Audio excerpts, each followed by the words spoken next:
Hello everyone, welcome to Nath পরিবার। আশা করি তোমরা সবাই ভালো আছো, আমিও ভালো আছি। দেখে নাও আজ আমি কোন রেসিপি তোমাদের সাথে শেয়ার করছি। আজ তোমাদের সাথে শেয়ার করছি মাছেরই একটা রেসিপি। তবে দেখে বুঝতে পারছো না নিশ্চয়ই যেটা কি মাছ। অ্যাকচুয়ালি এটা হলো মাছের তেল। আজ আমি তোমাদের সাথে শেয়ার করছি মাছের তেলের বড়ার রেসিপি। জানি না তোমরা ভালোবাসো কি না, কিন্তু ভালোভাবে যদি তৈরি করা যায় খেতে কিন্তু অসাধারণ লাগে। যারা খাও না তারা একবার চেষ্টা করে দেখতে পারো, আশা করি ভালো লাগবে। দেখো, একটা বাটিতে আমি নিয়ে নিয়েছি কাতলা মাছের তেল।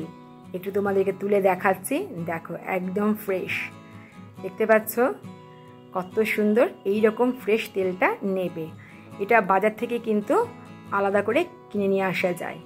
এবার মাছের তেলটা আমি ছোট ছোট টুকরো করে নিয়েছি, দেখতেই পাচ্ছ। হাত একদম তেল তেল হয়ে গেছে। আর একটা কথা কি বলতো, রান্না করতে কিন্তু খুব বেশি তেলেরও প্রয়োজন হয় না, কারণ কথাতেই আছে মাছের তেলে মাছ ভাজা।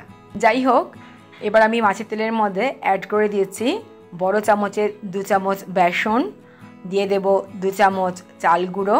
ইচ্ছে করলে তোমরা ময়দা দিতে পারো, নাও পারো। আর দিয়ে দিলাম একটু কাঁচা লঙ্কা। আমি এখানে একটা কাঁচা লঙ্কা দিয়েছি কুচিয়ে। ঝালটা অবশ্যই দেবে তোমরা নিজেদের টেস্ট অনুযায়ী। দিয়ে দেব অল্প একটু কালো জিরে। একটু কালো জিরে দিলে খুব ভালো লাগবে খেতে।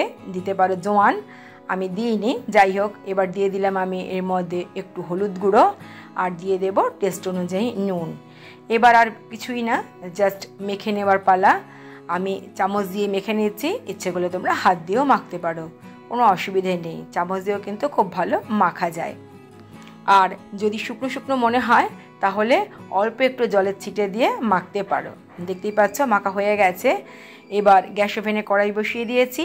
কড়াইতে দিয়ে দেব সর্ষের তেল, খুব অল্প পরিমাণে, বেশি তেল দেওয়ার দরকার নেই, কারণ আগেই বলেছি যে মাছের তেল থেকে প্রচুর তেল বের হবে। তেলটা ভালোভাবে গরম হয়ে যাওয়ার পরে আমি এক একটা মাছের তেলের টুকরো কড়াইতে দিয়ে দিয়েছি। দেখতেই পাচ্ছ সবগুলো মাছের তেলের টুকরো দেওয়া হয়ে গেছে। কয়েক সেকেন্ড ভাজা হয়ে যাওয়ার পরে তারপরে উল্টে দেব। দেখতেই পাচ্ছ এরকম হয়েছে, কত সুন্দর লাগছে।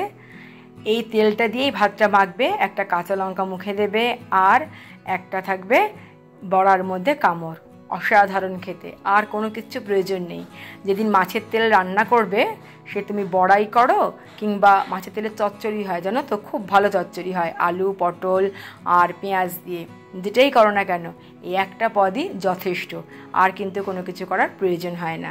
বড়া ভাজা হয়ে গেছে, বড়া ভাজাগুলো আমি তুলে নিচ্ছি। আর একটা জিনিস লক্ষ্য করেছো? দেখো কতটুকু তেল দিয়েছিলাম আর কত তেল বেরিয়েছে। এই তেল দিয়েই কিন্তু আবার অন্য রান্না হয়ে যাবে। এবার বড়াগুলো তুলে আমি সার্ভ করে তোমাদেরকে দেখাচ্ছি। দেখতেই পাচ্ছ সবগুলো বড়া ভাজা আমি একটা প্লেটের মধ্যে নিয়ে নিয়েছি। এখনো গরম রয়েছে, দেখে বোঝাই যাচ্ছে। গরম গরম মাছের তেলের বড়া ভালো লাগে গরম গরম ভাতের সাথে। তোমাদের কাছে রিকোয়েস্ট রইল একবার এভাবে তৈরি করে খাওয়ার জন্য। আর ভিডিওটা প্রথম থেকে শেষ পর্যন্ত দেখার জন্য অসংখ্য ধন্যবাদ। আশা করি আজকের রেসিপি সবারই ভালো লেগেছে। তাহলে আজ এই পর্যন্তই। দেখা হবে তোমাদের সাথে আবার নেক্সট ভিডিওতে। ততক্ষণ পর্যন্ত তোমরা সবাই ভালো থেকো। টাটা।